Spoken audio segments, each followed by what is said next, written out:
This is Course 3, Chapter 6, Lesson 4, 5, and 6.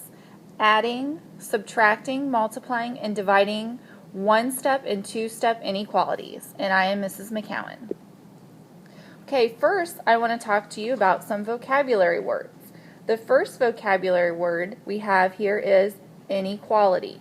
Inequality is a math sentence that contains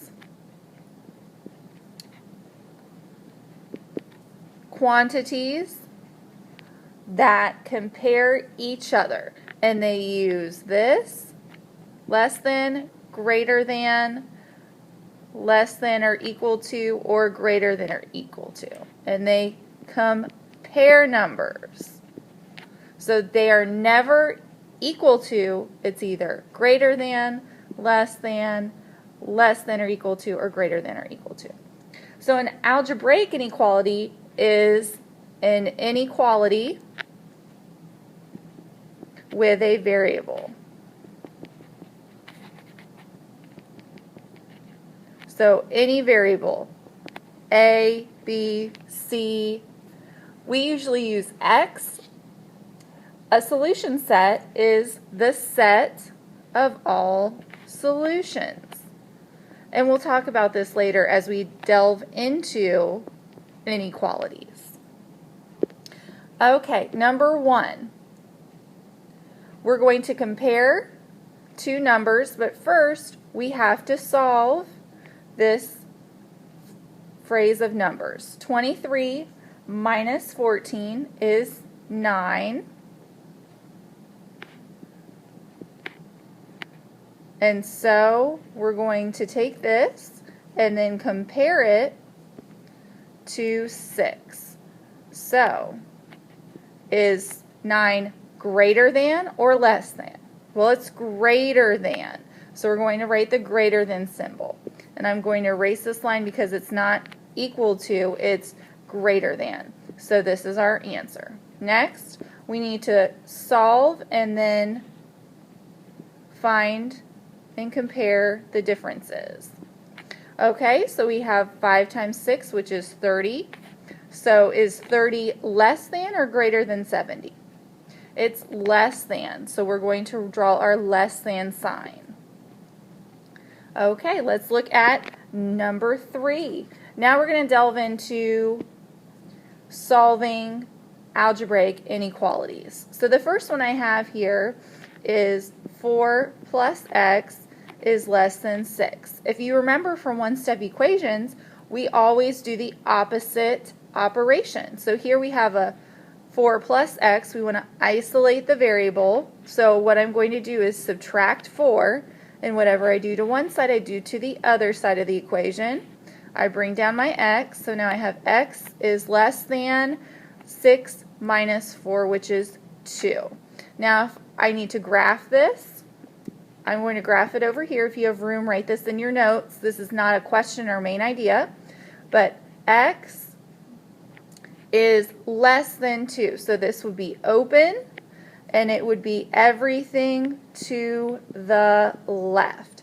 X can be any number to the left of 2, but it cannot be 2 because it's not equal to. Okay, let's do number 4. X minus 7 is greater than 10. We're doing the opposite again, so plus 7. So I bring down my x. X is greater than 17.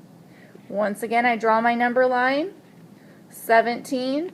Now it says x is greater than 17, so once again it's open circle, and it's everything to the right because these are all numbers greater than 17. Number 5. 5 times x is less than or equal to 25. Once again, we have to do the opposite to undo the problem. So we're going to do the opposite of multiplication, which is division. So I'm going to divide by 5. 5 divided by 5 is 1, so I have 1x is less than or equal to 25 divided by 5 is 5. If I were to draw this on a number line, I would have my 5, and then since it's less than or equal to means we have to bubble it in, shade it in all the way because it could be 5 in our solution set. So now it says less than, so that's going to go to the left because it's everything less than x. Okay, we're on number 6. X divided by 7 is greater than or equal to 42. Once again, I'm going to do the opposite. Opposite of dividing is multiplying. So multiply, multiply, and 42 multiplied by 7 is 294. Whoa, that's a big number. We're not going to graph every single number, and you can see why. This would take an awful long time. So I'm just going to put 294 on my line, number line, and then I'm going to shade it in because x could be 294.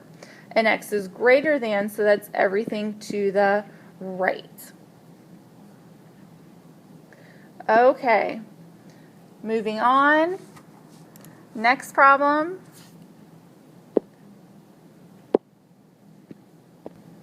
Okay, number 7. Now we have a two-step inequality, so we need to remember from two-step equations.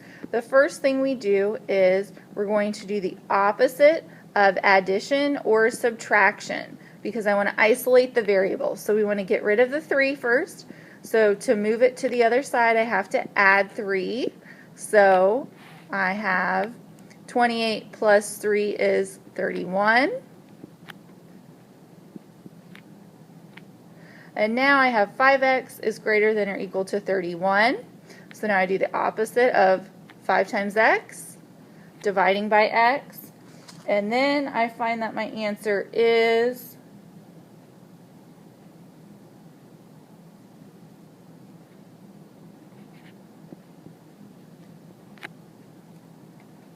6.2.